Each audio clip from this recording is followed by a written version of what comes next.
Olá, bem-vindo ao Perspectivas, o podcast que quer mostrar uma visão de mundo e ver como as pessoas entendem o mundo em que elas vivem. O de hoje, nós vamos conversar com um baiano ilustre, cheio de histórias para contar, Julival Góes. Julival, é um grandíssimo prazer tê-lo aqui com a gente nesse programa para entender, ouvir um pouco suas histórias, falar um pouco do seu livro Carne do Mar, suculentas histórias sobre a Bahia de Todos os Santos, ver a história de sua vida e tudo mais que você quiser falar com a gente essa noite. Pois é, muito obrigado, Zila, pela oportunidade. Eu tenho um pouco para contar, apesar da minha, também em relação à minha juventude de 87 anos, né? Oitenta e Mas sete anos não são 2 dias. não são 2 dias. Mas alguma coisa já está contada aí no livro, claro, é um livro de ficção, foi uma realização pessoal. Eu comecei a escrever depois de 75 anos e estou gostando do que faço, dou risada das minhas coisas mesmo. Eu sou meu principal leitor. Agora, Julival, vamos contar um pouco de sua história, né? 87 anos, nós estamos falando, você é de E 7. 37. 37, Salvador tinha menos de 1 milhão de habitantes, era uma cidade pequena. E você nasceu aqui em Salvador, não é isso? Não, eu nasci no interior de Ipirá, Ipirá. que fica aqui a 200 quilômetros, é caminho de Baixa Grande, de Mundo Novo, aquela região, né? Eu e meus irmãos, eu e Joaci, aliás, porque os três mais velhos nasceram lá em Olindina, e depois, com a presença de Lampião em Olindina, é que queria pegar meu pai. Meu pai era um valente para sobreviver, pegou minha mãe e fugiu para Ipirá. Fez certo ele, viu? Exatamente. É, o Foi o negócio homem mais valente que eu conheci, sabe por quê? por quê? Nunca brigou. Ó, isso aí precisa de um autocontrole enorme, né? Exatamente. Agora me diga uma coisa, você nasceu lá na região de Ipirá e veio para Salvador quando? A gente chegou aqui em 44. Ah, mas é muito jovem, 7 anos de idade. 7 anos. Eu sou mais velho que Joaci, 9 meses e pouco. Aliás, 10 meses e 63 dias.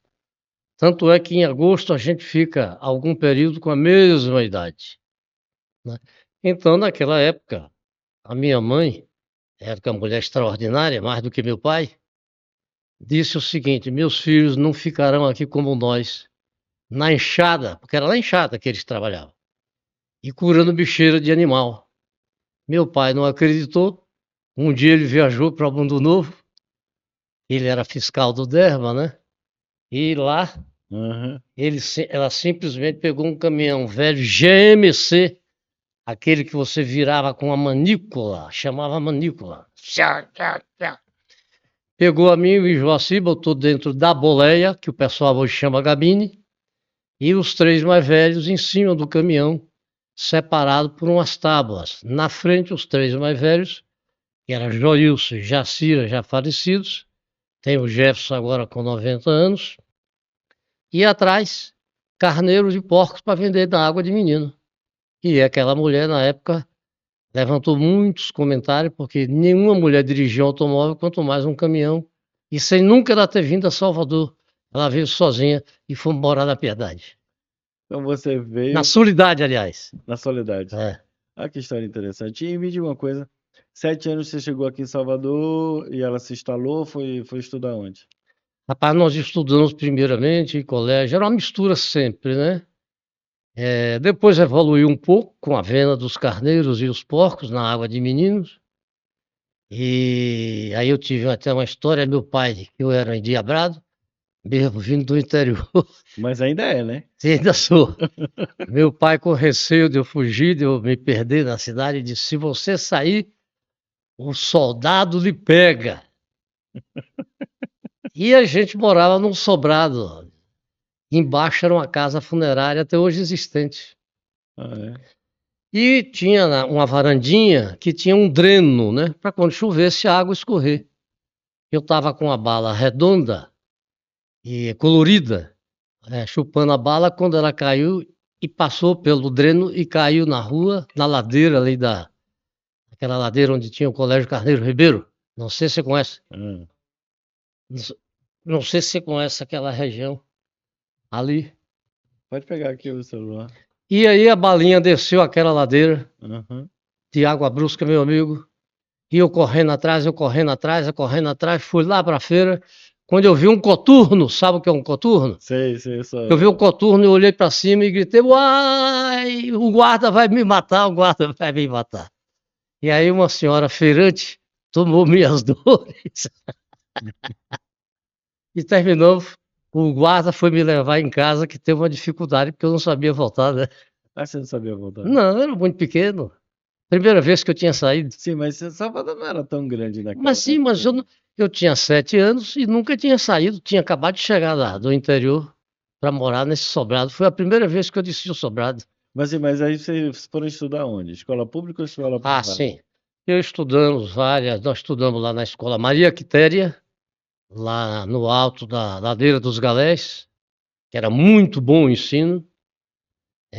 Depois fomos estudar com Dona Ruth, uma escola particular no Matatu. Aí já estávamos numa casa melhor, na entrada do Córrego de Faria, no Largo dos Paranhos. Era uma casa do meu padrinho, Oswaldo Gonçalves Martins, que foi o dono de Loreto. Aham. Era um homem extraordinário. E lá fomos estudar com Dona Ruth. Eu e o Joaci, nesse colégio particular. Agora, a Estrada dos Galés é uma estrada interessante porque é a única obra feita com trabalho forçado na Bahia, né? Que A ladeira dos Galés? aquela ladeira ali ela foi construída pelos prisioneiros da época que foram forçados a trabalhar na construção daquela estrada. Por isso chama Estrada dos Galés, Pois é, dos que estavam nas galés, né? eu não sabia disso. Já aprendi aqui, já valeu a pena. O meu dia. E aí me diga, mas você chegou a estudar no Colégio Central, não foi? Não, foi Joaci. Eu estudei no Severino Vieira, uma parte. Era Uhum. uma disciplina muito rigorosa. Aí eu pedi transferência para o Instituto Normal da Bahia, que era muito bom também. Mas aí você estudou, mas você fez técnico Em Pontes de Estrada, na Escola Federal da Bahia, que era espetacular. mas é curso técnico, né? Tinha os técnicos. E mais tarde fiz economia na Faculdade de Ciências Econômicas, Aham. na Universidade Católica, com o professor Frederico Vieira, que Isso é era o muito bem. diretor. E mais tarde, já recente, já com 70 e tantos anos, eu fiz o jornalismo de Direitos Humanos, pós-graduado, na Ah, Escola Jorge Amado, que tinha professores fantásticos também. Todos os meus colegas eram jornalistas, só eu que era economista. E mas é aí, uma visão diferente, né? bem Mas diferente. você está na comunicação há muito tempo também, né? E aí, Elisa, eu digo, bom, quando eu fui olhar os alunos, tinha aluno que tinha idade de ser meu neto. As meninas, eram 16 meninas. E um jornalista já bem gabaritado chamado Luiz Lacerre. E os professores, alguns com idade de ser meus filhos. Mas isso é muito bom, né? Você não pode Mas aprender sempre é bom, né? foi aí que eu tomei o gosto para escrever. Eu digo, eu não posso dar bobeira diante dessas feras. Essas meninas, algumas jornalistas, publicitárias, profissionais e tal. E aí eu digo, vou reger minha vida da seguinte maneira: de manhã eu trabalho e de tarde eu fico estudando em casa. Você trabalha até hoje, né? Com Trabalho até 37 anos. hoje, já disse lá em casa. Me aborreço quando dizem largue, vá viver a vida. Eu digo, eu estou vivendo a vida que eu gosto de trabalhar, né? E modéstia à parte, me sai muito bem Agora, no curso de jornalismo. a sua família é de empreendedores, né? Seu pai foi empreendedor, Foi, apesar de ter sido fiscal do DERBA, significa que ele teve emprego público também, né? mas era um empreguinho, né? Na época. Era um emprego muito. Meu pai era uma figura muito humilde, muito modesta, mas muito inteligente, estudioso, autodidata, né? Mas pelos filhos que ele teve, dá para saber, né? E Joaci são figuras fantásticas aqui da E aí, história, que pertencem à história da é, Bahia, inclusive. e aí Zilane começou a perceber que os empreiteiros Hum. pegavam os trechos de estrada de boa qualidade e aqueles insignificantes não queriam, que não dava lucro. Ele aí começou jeitosamente com a diretoria do DERBA, com o secretário na época de chamar Secretaria de Obras e Viação, Hum. Aí disse, olha, eu queria pedir demissão do meu emprego e tal. Você sabe o que está fazendo, etc. e tal. Se a família está crescendo, eu tenho que cuidar porque o salário não é suficiente. E aí começou a fazer umas estradinhas na base do jumento. Botava aqueles cestos do lado do jumento, Uhum. com a tramela embaixo. Essa juventude não sabe mais o que é tramela, né? A gente ia para Você jogar. também? E eu ia pequeno, eu Joaci. Nas férias, terminava a escola hoje, no dia seguinte todos nós íamos para a fazenda. Os mais velhos ficavam revoltados que queriam já começando a namorar e tal. Ia para a fazenda, Hum. onde a gente tinha a função de limpar os currais, que era um trabalho mais leve. Eu e Joaci limpar os currais. Aliás, o curral, que era um trabalho mais leve, né, pegando o esterco de gado com o carro de mão e tal. Eu fazia o trabalho maior, viu? Joaci era bem encostado. E limpar os tanques secos. Quando ficava aquele barro, aquele massapê seco, rachado, e ali dentro era ninho de cobras. E teve o destino que nunca fomos mordidos por uma. Isso é fantástico. Apesar de termos visto muitas, Mas aí ele montou essa empresa de construção de estrada. com o nome dele, João de Souza Góes.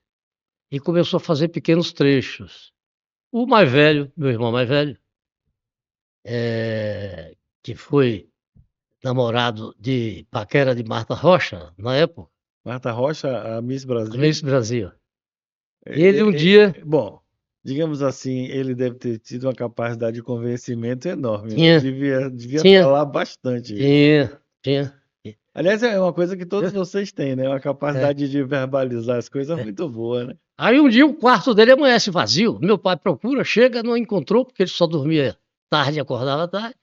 E fomos descobrir uma semana depois que ele pegou uma menina aqui e fugiu para o Rio de Janeiro, com que ele veio casar e teve 3 filhos.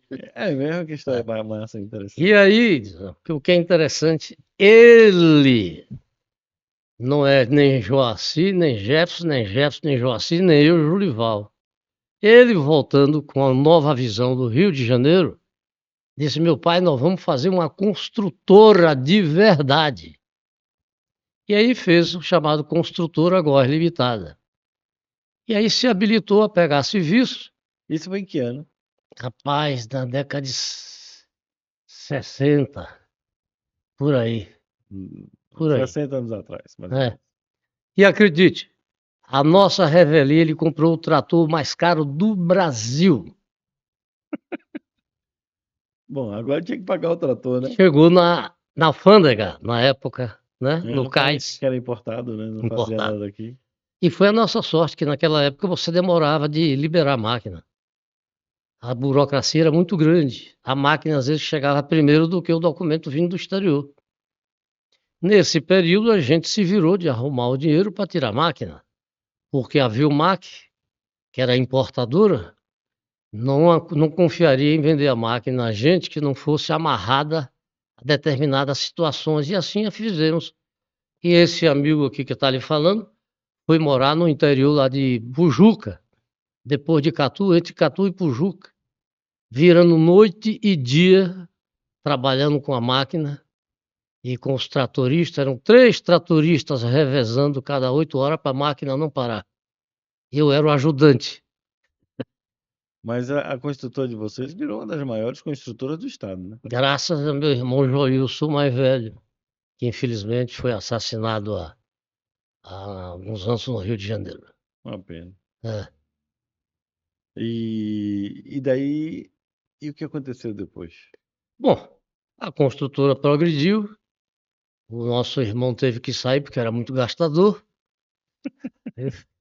Mulherengo também? Opa, até quando morreu. A gente até pensou que tivesse morrido por causa disso. Sério? É. Já caí nos pedaços, mas não se entregaram. E aí, interessante, progrediu. Joaci ficou com a construtora Góes e Jefferson, e meu pai, e eu fundei a Coabita. Que virou uma grande construtora aqui Virou uma também grande construtora. de prédios e casas e tal, né? É até um detalhe que eu preciso de falar. Um colega seu que, por razões óbvias, a gente não pode citar o nome, eu fui procurar. Quando eu disse que o nome era Coabita, ele se recusou a fazer o estatuto. Por quê? Porque disse que coabita cheirava mal, coabitar e tal. Eu digo, mas esse é o propósito. Porque estava começando o Banco Nacional de Habitação. Eu me lembro quando era criança, tinha as propagandas na televisão que tinha Obras da Góes Coabita, tinha até uma musiquinha, um jingle interessante. Eu me É, lembro bem disso. é. Aí a construtora agora estava em uma situação um pouco apertada de capital, Jefferson e Joaci à frente, e eu fui pegar lá em Carmópolis, em Sergipe, surgiu uma nova região petrolífera, e eu peguei lá um contrato milionário na época, que era adjudicação direta. Aham. E dei de mão beijada para os meus dois irmãos, e tenho muito a honra de ter feito isso. Olha que interessante. Né? Sim, mas aí depois disso você resolveu entrar para. Como foi que o mar entrou na história de um homem do interior, construtor de estrada e construtor de prédio? Isso sim. Eu lhe perguntei se você lembrava de Jim das Selvas. E Gin das Selvas é o filme, Era um né? filme que tinha um cara, o Tarzan. Jim da Selva era o Tarzan. E eu não tinha dinheiro, só podia ir para o Santo Antônio e o Popular, que eram os cinemas mais baratos da época. Vendia as garrafas, na região, garrafa de cerveja vazia que comprava, e jornais velhos. O pessoal comprava até para me ajudar. E lá eu comecei a ver Jim da Selva e fiquei fascinado. Ele pulando daquele cipó em cipó e salvando o selvagem quando entrava no rio, que vinha o jacaré e o tubarão de água doce, Aham. né? E eu via ele andando, velejando em jangada. Aí, escondido de meu pai no sertão, quando tinha um poço de água, eu fiz uma jangada de 3 paus de mulungu, escondido de meu pai. De pau de mulungu. Pau de mulungu.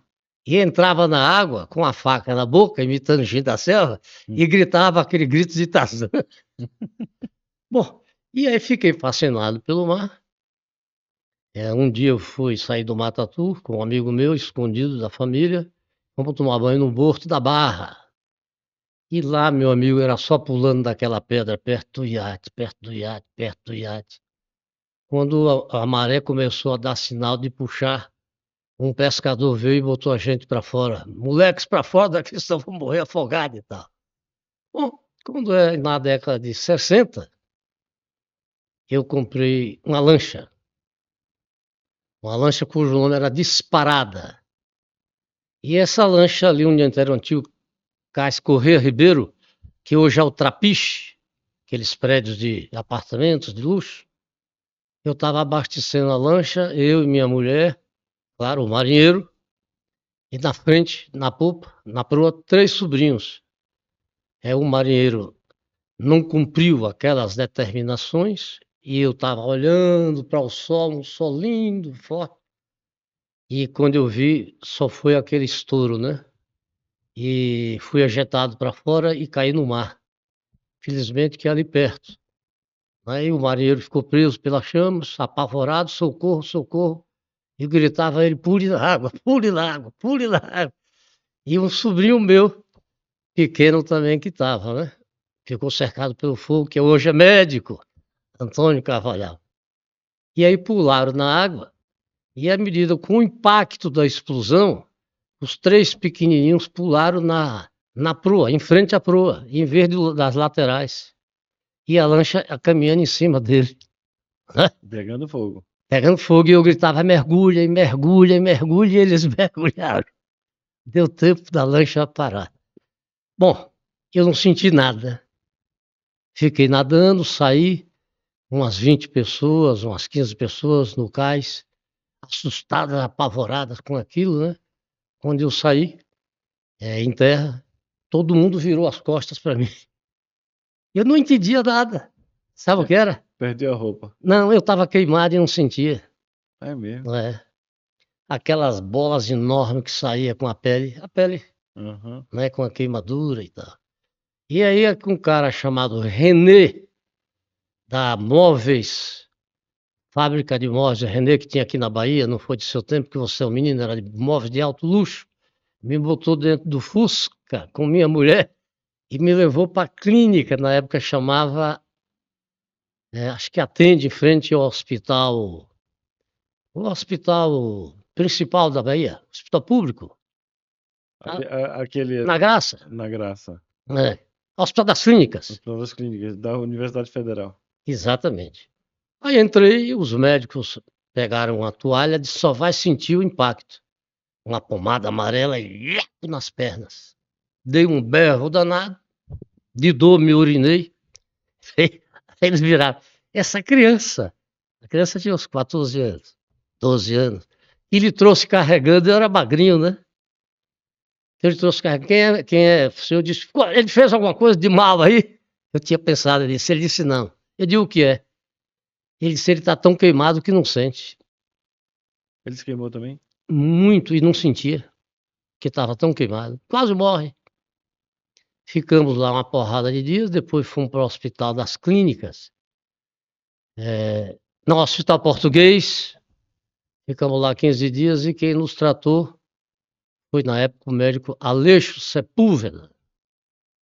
Foi quem nos tratou, eu saí primeiro do hospital, ele ficou muito tempo e tal. E hoje é médico, graças a Deus. Ainda bem que deu tudo certo. Passado algum tempo, eu comprei uma escuna, que Mas, então esse episódio, apesar de ter sido um episódio bem grave, não tirou seu amor pelo mar, né? não, fiquei um bocado de tempo fora. Fiquei com medo, não é? De andar de lanche. E tomei uma antipatia por lanche, principalmente por causa da velocidade. Aí fiz uma escuna chamada Solidão Feliz, projeto de um arquiteto espanhol, argentino, chamado Ramon Inácio Pedregal Amoedo. E comecei a velejar com a escuna. Solidão feliz. Solidão Feliz. Isso tem muito significado, né? Muito. A pessoa perguntava, tem solidão feliz? Tem, sim. Porque quando você quer ficar sozinho. Quando eu tinha 12 anos, eu fiquei lá no interior da fazenda onde eu nasci, que eu lhe falei. Eu fiquei 45 dias absolutamente sozinho. Quem conhece a solidão nunca mais abandona ela, né? Porque é E tão boa. eu gosto da solidão. E o veleiro veio, a escuna veio para isso, né? Mas aí eu levava, quando eu chegava no lugar, em Ponta de Nossa Senhora, o lugar preferido, lá tinha um cidadão que tinha um bar, o cara dele chamado Tabaréu. Tabaréu não tinha nada, Tabaréu era eu, porque ele acabava com o meu dinheiro. Me desliguei da lancha, fiquei mais de 30 anos sem voltar ao mar. E aí, em 2008, comprei um veleiro chamado Sedutor, lá fabricado em Porto Alegre pelo veleiro Delta, que é a melhor fábrica de veleiro aqui da Mas que América tamanho é seu Latina. veleiro? É 36 O pés. 36 pés é um grande Era um veleiro. grande veleiro. E você veleja sozinho ou com... Não, eu sempre velejei, só saí 2 vezes sozinho, com minha mulher. Eu não gostava, eu tinha receio, porque ela não queria aprender nada e eu tinha minhas limitações. E aí, esse é um grande problema que a Bahia enfrenta, meu caro. Nós não temos profissionais. Os marinheiros confundem as coisas. E aí você botava um marinheiro profissional, né? Quando ele chegava de madrugada, você procurava ele, estava completamente embriagado. Né? Você terminava ficando sozinho e tal. E quando eu digo que o profissional, eles dizem, mas eu entendo do assunto, levo o barco para qualquer lugar. Eu digo, não é isso que eu chamo de profissional. O profissional é aquele que cumpre com suas obrigações, com o dever. Mas isso sempre foi um problema genérico da Bahia. Pelo menos é o que as pessoas dizem que é, né? Em Exato. todas as áreas, não necessariamente nas questões do mar, né? Não, é terrível. Uma prestação de serviço na Bahia sempre foi terrível, não é? Essa mágoa eu tenho dos portugueses, é não ter trazido coisas de qualidade aqui pra gente, porque é terrível. Só para você ter uma ideia, a escuna que foi feito lá em Cajaíba, na época que se podia fazer, depois de Valença, depois de Camamu. E aí eu assinava um contrato com você para fazer em 6 meses e fazia em 3, 4 anos. Já digamos as cunas para Mas fazer, você tem pressa para quê? eles não têm. Né? Pressa para quê? E sim, mas antes disso, nós tivemos no Aratu Yacht Club, fomos praticamente fundadores, não sei se você conhece o Aratu. Conheço. E lá, Tem uma bela estrutura, né? bela estrutura, eu admirava, adorava ficar no cais dormindo no veleiro. Uhum. Lá eu não tomava remédio para dormir. Mas você ainda tem o veleiro? Não, eu vendi esse veleiro e está fora de cogitação. Eu cheguei à conclusão que o melhor veleiro é dos amigos. Ah, eu sempre soube disso. Agora, e o que foi que levou você a criar esse livro aqui de suculentas histórias sobre a Bahia? Qual foi o desejo de contar histórias e que histórias, mesmo que sejam obras de ficção, na realidade você sempre desejou contar histórias. E tem alguma verdade por trás de cada uma dessas histórias aqui, não tem não? É, são três, esse livro são 3 novelas. Depois tem o João de Loreto, que é a história de um pescador que sai à procura de um irmão desaparecido há 22 anos. Sobe o São Francisco e tal. Depois tem, do mesma série, tem Retalhos da Vida, que é a história de 3 velejadores franceses, riquíssimos, que chegam aqui na Baía de Todos os Santos. Em cada porto eles deixaram a namorada e quando chegaram aqui arriaram de vez as âncoras, apaixonado pelos nativos. Está na empresa gráfica da Bahia. Só lancei esse aí. E para o seu amigo aqui, você é um intelectual. Mas para um tabaréu aqui vindo do interior lançar um livro é uma parada dificílima. Em todos os sentidos. As pessoas não cumprem os prazos, né? Os profissionais, das revisões, né? E o tempo está passando. E a impressão é caríssima. É de excelente qualidade a empresa gráfica da Bahia, mas é muito caro. Então eu tô. E agora terminei Lindamente Nua. É a história de uma menina que só anda de windsurf, né, no litoral norte, que encanta e desencanta a tantos quanto tentam conquistá-la. Essa história tá com cara de ser verdadeira, e não ficção. Tudo é ficção. Sim, tudo é ficção. Tá certo. Agora me conte um pouco das histórias da Bahia da década de 60 e 70. Você Ah, viveu isso no auge da juventude, né? E teve uma experiência enorme. E a Bahia é cheia de histórias, cheia de folclore, né? tem muito folclore a Bahia, mas naquela época o que acontecia era uma coisa interessantíssima. Por exemplo, a gente na adolescência, né? Na adolescência a gente saía da Praça da Sé, ia para o Jardim Boa Vista, lá no Acúpio de Brotas, caminhando, porque não tinha ônibus, a gente ficava fazendo as peraltices, né? O ônibus terminava e no horário ia todo mundo caminhando em paz, ninguém mexia com ninguém. Ao contrário, no caminho até a gente praticava algumas pequenas badernas de entrar na varanda das casas e Uhum. quebrar as jardineiras, viu? Hum. Isso nós fazíamos, sim. Mas não tem, fora disso, não havia isso que a gente vê Violência não hoje, tem. não vê hoje. Mas assim, mas tem muita gente. Você conheceu muita gente interessante da época, por exemplo, Jorge Amado foi uma pessoa de seu convívio, não foi? Foi. Eu fui funcionário do banco da família dele, Banco do Distrito Federal. Ah, eu não sabia que eles tinham. Foi. Eu fui admitido no dia que Getúlio Vargas suicidou-se, 55. 24 de agosto de 55, né? Hum. Quando ele suicidou-se. E ali o Banco do Distrito Federal, agência Rua Chile, a rua Padre Vieira, número 5, Rua Chile. Existe até lá hoje o prédio, que é ocupado pela ganância da Cefaz, da Prefeitura de Salvador, Aquele prédio era... do Banco do Distrito Federal. Até hoje com aqueles aquela Eu parede vou lhe preta. contar um segredo. Eu trabalhei ali também. Meu primeiro trabalho foi estagiário no setor de contabilidade imobiliária da Caixa Econômica Federal, que funcionou ali. Pois eu vi depois, né? É, Já foi outro tempo. eu fiz contabilidade da área. Não tem emprego mais chato na vida, não, pelo menos para mim. É, eu era disciplinado, precisava do emprego, saía lá de Boa Vista de Brotas, pontualmente, a escola terminava 1 hora, no ginásio, né? É. Pânfilo de Carvalho. Eu vinha de bonde para economizar, chegava lá 1 hora em ponto, entrava, e eu era zelador da agência. O Lourival Ferreira Viana era o gerente, gostava de mim e terminou me dando a oportunidade de eu ser auxiliar de caixa. Fui por apenas um dia. Cheguei, botei em cima da mesa dele meu pedido de demissão. Eu disse, não estou entendendo nada. Você é de zelador, né? Era uma agência que tinha uns 8 funcionários.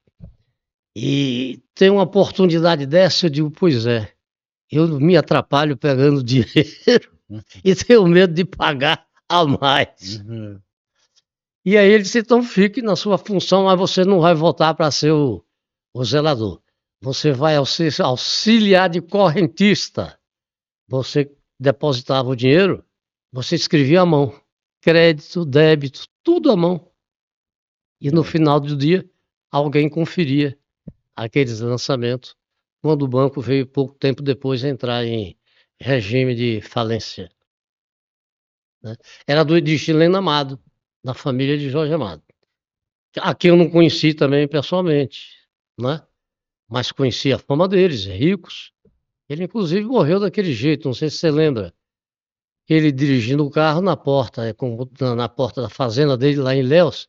Chegando na porta da fazenda, bateu o carro num obstáculo de pedra e morreu no local.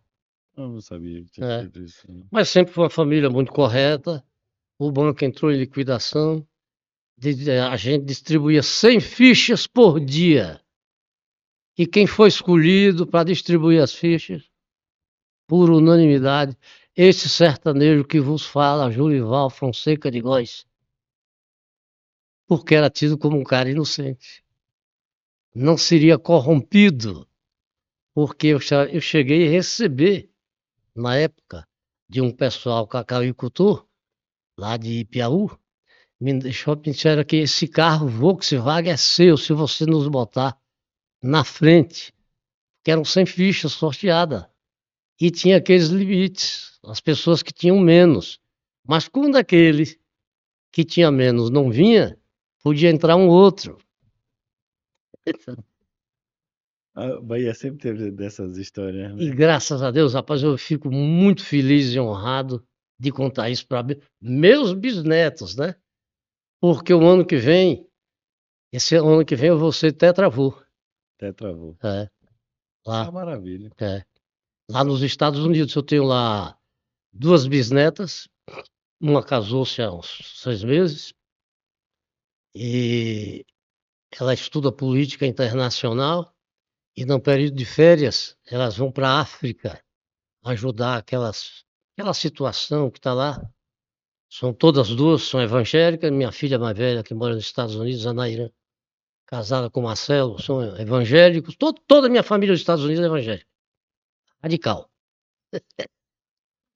Interessante isso como escolha, É. né? A família não é tão religiosa assim, ou é? Nem? A sua Não, família meu pai era. era? Mas meu pai só decidiu pela região evangélica quando todos os filhos já estavam de maior idade. Ele tinha no íntimo dele. Ele conhecia a Bíblia como poucos pastores. Conhecia bastante mesmo. E agora, curiosamente, o meu genro nos Estados Unidos, né, tem ligação direta com o mar. Aqui era pescador.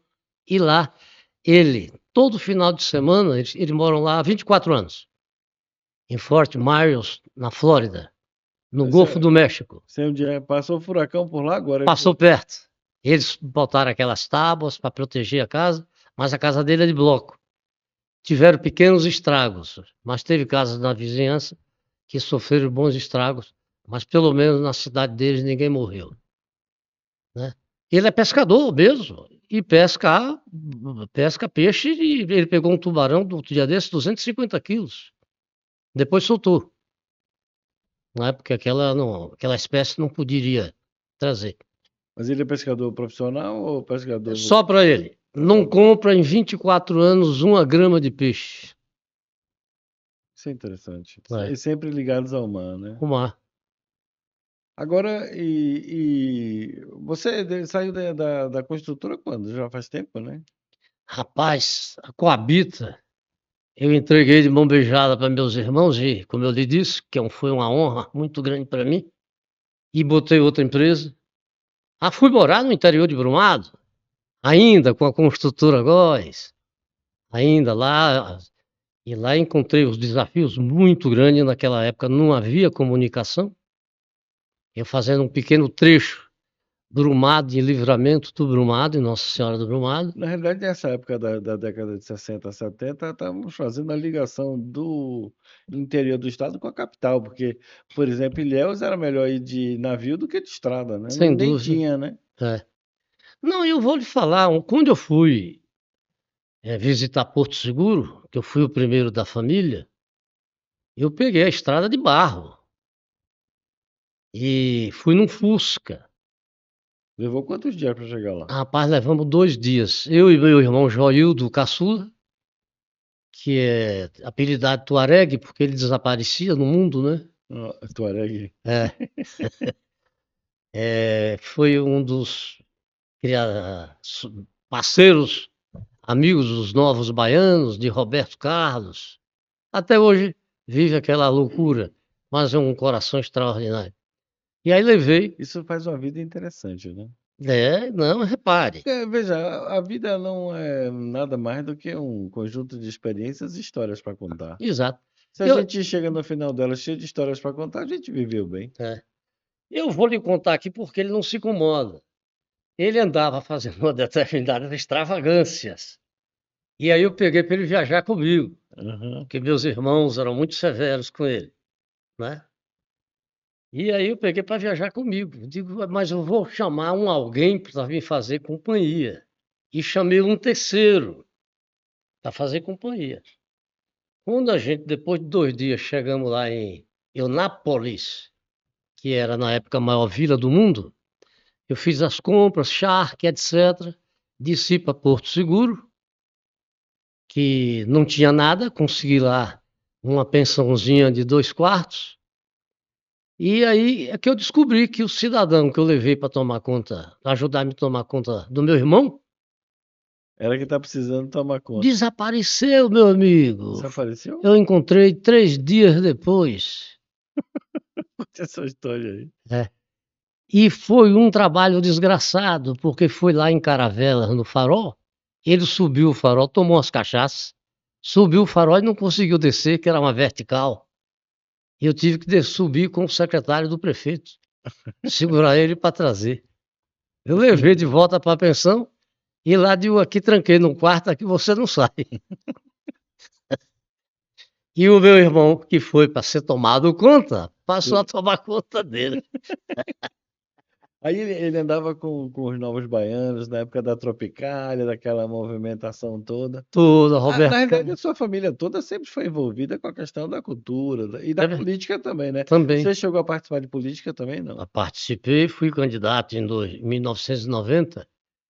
Eu saí com o discurso: o trabalho pelo voto, o voto pelo trabalho. Fui fragorosamente derrotado, porque eu não admitia dar um jogo de camisa de futebol, eu não admitia pagar pagode, não admitia pagar caixa de cerveja para ninguém.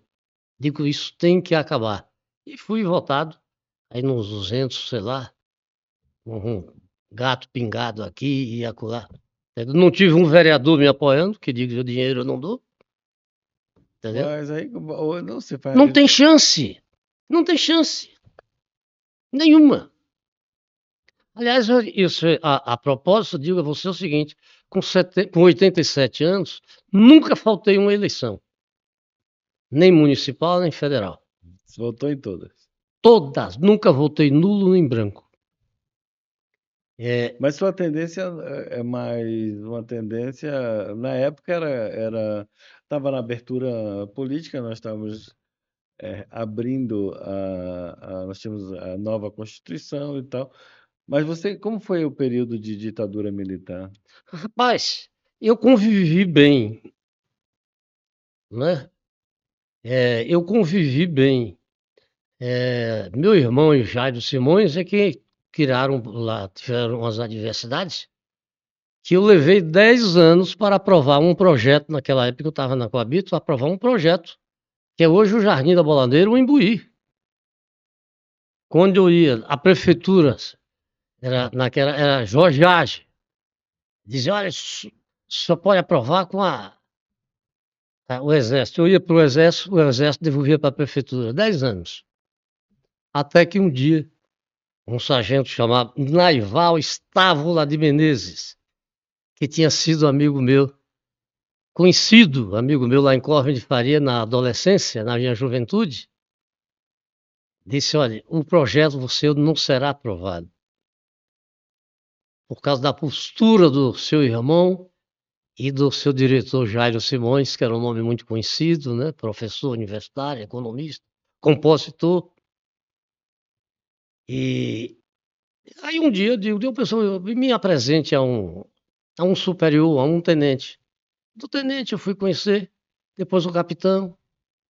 No capitão foi o major, fizemos amizade. O major me apresentou um coronel.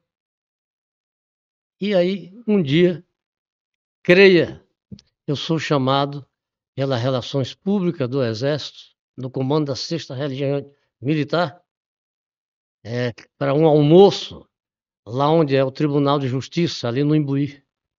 Eu digo, meu Jesus Cristo, onde é que eu fui amarrar o meu cavalo, o meu burro, o meu jumento? Eu nunca entrei num lugar desse, eu fui lá, paletó e gravata, chegou lá uma mesa maior do que o salão aqui, da Associação Comercial. E aí me trataram muito bem, almoçamos. O general me fez algumas perguntas de modo genérico, sem nenhum propósito e tal. E aí eu me despedi depois da sobremesa e procurei, não estava na mesa, nem o major, nem o capitão, nem o sargento, que eram os grandes meus amigos, né? Porque eles não tinham a estatura para estar naquele, só oficiais de alto escalão e tal. E quando eu saí, quem é que estava lá na portaria me esperando? O sargento com canudo, aquele de botar plantas. Projeto E aprovado. eu digo, o que é isso aí? Disse, venda-se os lotes. O projeto foi aprovado. Mas graças a você, não aqueles agitadores da tribuna da Bahia. Agora, me diga uma coisa. É, o Antônio Carlos Magalhães teve uma importância muito grande para o Estado. E a família de vocês parece que andou Teve, brigando com ele um período, não foi? teve uma importância muito grande. Eu fui o primeiro a conhecê-lo com ele prefeito. Fui eu, meu cunhado falecido recentemente, Deusemar, e também o falecido Itamar, José de Aguiar Batista, arquiteto. Eu estava querendo construir um hotel ali no topo da ladeira da montanha e precisava de uma aquiescência dele. E ele lá, quando eu entrei na sala, estava uma dúzia de oficiais militares. Eu digo, onde é que eu vim fazer de novo aqui?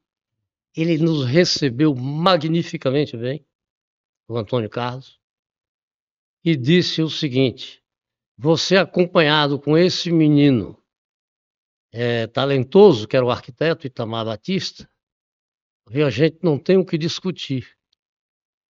E aí mandou aprovar.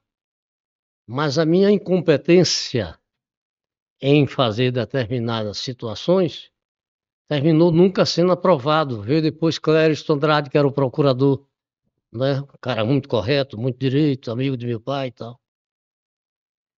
E o Antônio Carlos, um dia, essa história que eu vou lhe contar, ninguém sabe. Opa, já é coisa boa, Não, exatamente. ninguém sabe. Me chamou no gabinete dele, eu fui, disse, eu preciso de uma gentileza sua. De qual é? eu vou fazer uma licitação ou tomada de preço. Não havia essas exigências hoje. E eu preciso que você cubra o preço de Otton Bezerra de Mello. Ninguém sabe disso. Eu digo, como assim? Eu vou convidá-lo para ele pegar aquele morro, onde está hoje o Hotel Otton, ele vai dar um preço e você entra com sua empresa, Panorama Hotéis e Turismo, na época. Tá no preço maior. É, E exatamente. aí? Não, eu cobria, quer dizer, eu oferecia pelo terreno um preço menor do que o. A menor. É. Pronto, ele ficou muito grato e cumpriria com. Disse: o que você quiser, você dispõe. Infelizmente, nós nunca soubemos fazer, não tivemos habilidade. Veio o Joaci, o Jairo Simões, eles entraram naquela briga que até hoje a gente fica questionando, né? O Jefferson, meu irmão, era contra aquilo, entendeu? Eu não sei qual foi o teu da briga, não. Nem eu. Eu acho que foi politicagem, Mas essa entendeu? briga teve consequências muito duras para você. Muito grande, Brigar com ele era muito difícil, né? muito grande. A tal ponto que minha mulher foi promovida várias vezes, e várias vezes promovida por secretários, que ela trabalhava com Dona Arlete. Ah, Era assistente pessoal de Dona Arlete, escolha de Dona Arlete. Quando começou a tribuna a fazer aquelas denúncias do que acontecia no palácio, a minha mulher, por uma questão ética, pediu demissão. Dona Arlete disse: não tem nada uma coisa que ver com a outra, tem porque meu cunhado é diretor da tribuna e tal, entendeu? Tá acontecendo coisas que acontecem aqui, passa lá fora, vai. E aquilo terminou surgindo. Dona Arlete é uma pessoa espetacular. A perseguição da filha, não é, contra a gente, ao ponto de botar seguranças lá na faculdade de arquitetura, que sabia que a mulher ia voltar lá, para minha mulher não voltar. Aí o sertanejo aqui, ousado, disse: é para lá é o que eu vou. E cheguei lá, ela disse: aqueles dois ali são segurança lá do palácio. Aí eu abri o berro, né? Senhor juiz, tem dois bandidos aqui querendo me impedir de votar. Eles se picaram. Né? Então teve essa coisa aí, mas o detalhezinho lá do Joaci, o Jairo com o Antônio Carlos, eu não sei. Mas eu sei que isso ele perseguiu a toda a nossa família, né? Ao ponto disso, a minha mulher hoje tem uma aposentadoria fantástica, trabalhou em região perigosa, com a penitenciária aqui, em Mata Escura, né? E Dona Arlete não podia fazer nada, que você sabe que ela era uma pessoa de uma doçura extraordinária. É isso, mas o detalhezinho lá, eu, eu acho que está lá guardado entre eles. Jair já partiu, né? Conheceu ele? não cheguei a conhecer ele, não, pessoalmente. Era muito inteligente, né? Escrevia bem como quem. Escrevia muito bem, bom compositor, tinha composição, com Edil Pacheco, com compositor, inclusive. Você nunca pensou em escrever uma autobiografia, uma memória dessas histórias da Bahia? Porque você viveu com os personagens históricos da Bahia. Você conheceu praticamente todos, né? Jorge Amado, Glauber Rocha, eu sei que estudou Dom Joaci. com o Joaci, foi amigo de vocês também. Né? Não, teve muita gente, a família, por exemplo, de Jorge Amado era amiga da minha família, da minha mulher, né? O Jorge Amado teve pouca convivência, mas era um cara extremamente fino, educadíssimo, né? Toda a família Amado era. E tivemos depois, acredite aqui, o seu amigo aqui teve na época um Banco da Bahia de Geraldo Dannemann e Gilberto Sá. Rapaz, acredite que eu entrei no banco na resolução 63. Tomei 2 milhões de dólares emprestados. E aí, quando eu vou no dia seguinte, uns 3 dias, quando eu vejo a conta, tá o dinheiro na conta sem eu assinar um um papel. Um papel. Entendeu? Não se faz mais isso aqui, Não né, se Bom? faz mais isso. Resolução 63 do Banco Central. Tomei também no Banco Econômico. Mas no Banco Econômico, ao contrário do Banco da Bahia, o Banco Econômico não era parceiro, não. Eram agiotas, entendeu? Da época, porque exerciam uma pressão violenta antes dos compromissos assinarem. Ao contrário do Banco da Bahia, na época, aqui pelo menos, era Geraldo Dannemann, né, da família Dannemann, a fábrica de charutos Dannemann, e o Gilberto Sá. Pena que se acabou, né? Essas questões todas, as empresas acabaram se acabando ao longo do tempo, né? Infelizmente. Agora, se fabricam os meus produtos, eu sou de modo artesanal lá no interior, né? Uhum. Rapaz, olha, a Justiça do Trabalho, a meu ver, eu cheguei a ter 700 empregados. Eu não tive mais do que meia dúzia de reclamações trabalhistas. E absolutamente injustas. Mas como leigo que sou, meu caro, e você como advogado que é, atuante, competente, eu entendo que a justiça trabalhista, ela não deveria tomar partido, ela deveria ser exatamente a mediadora de conflitos, mas na prática a gente não vê isso. Eu vejo cada caso absurdo, né, de pessoas que me mostram. Hoje o pequeno comerciante, por exemplo, que é outra coisa, né? As pequenas empresas hoje sofrem o diabo, viu? Com o IPTU, ISS, taxa de licença de funcionamento, fiscalização, a justiça trabalhista. Mas na sua opinião, por que você acha que a Bahia não cresceu? Por quê? Rapaz, Que ela tende a primeira capital, sempre teve grandes oportunidades e de repente não cresceu. Por quê? é aquela velha história da frase do seu colega.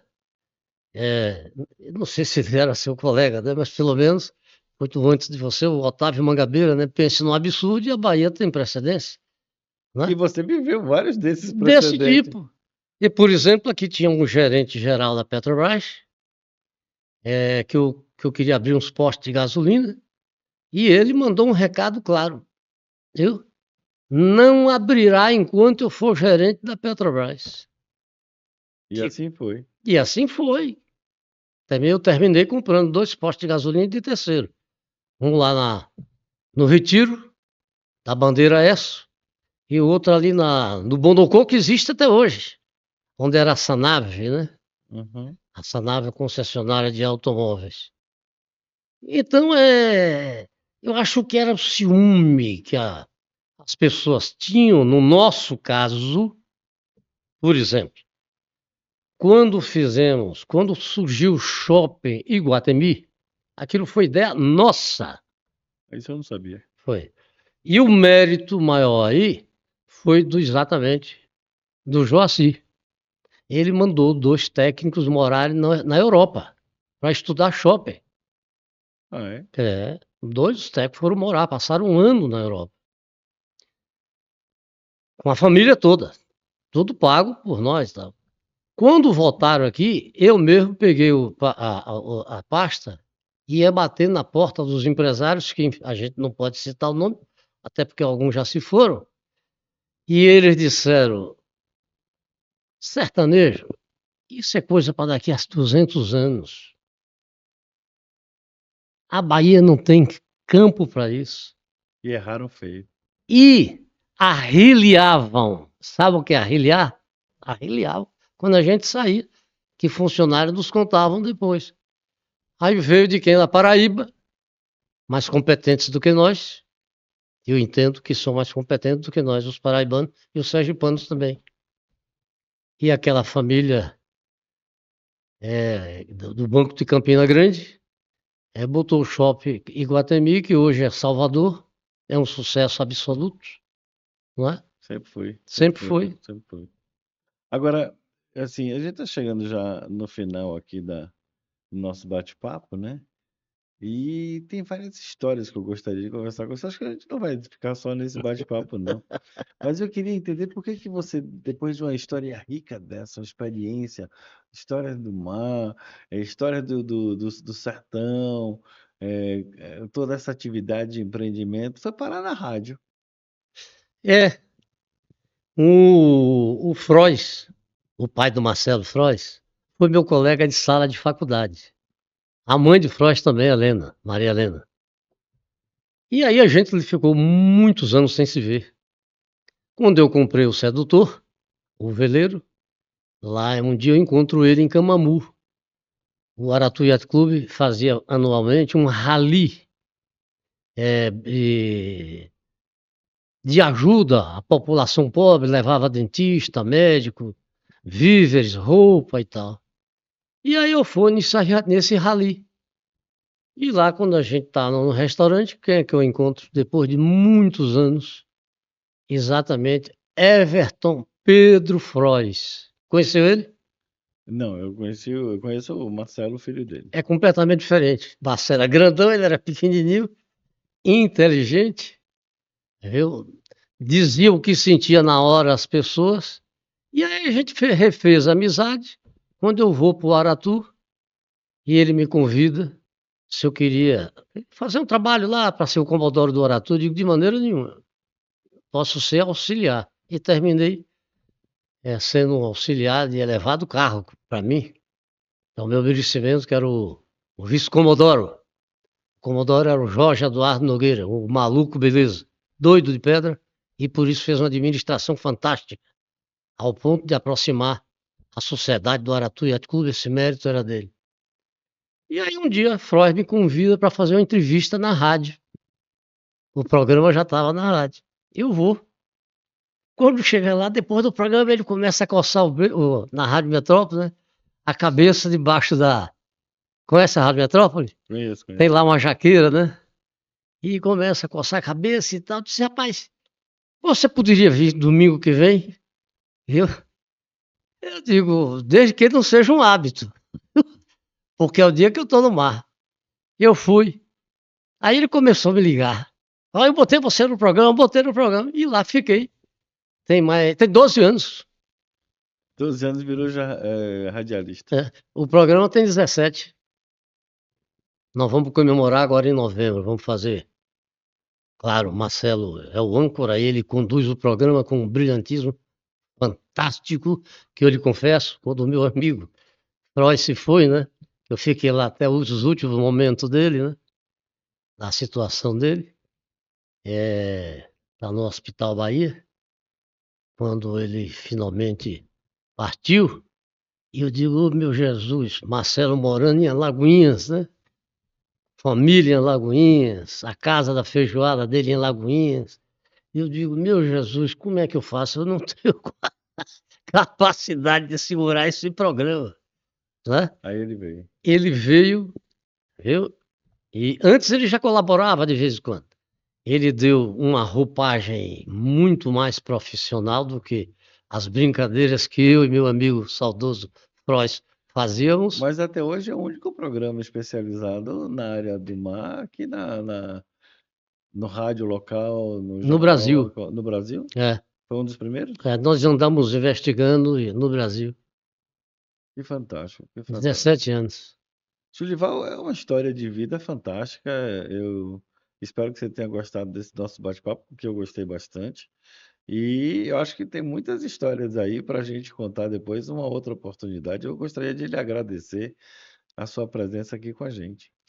Eu resumiria assim: primeiro, você me deixou extremamente à vontade, eu fiquei preocupado, né? Sim, porque você é um homem de um preparo extraordinário. Se você vier com algumas perguntas, eu vou dizer que vou ao toalete e vou me picar,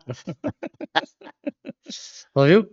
De forma que eu resumiria dizendo o seguinte: é uma frase do meu pai, velho João de Souza Góes, o velho Gozinho. Resumo da seguinte maneira: todo exagero é condenável, menos o da gratidão. Obrigado.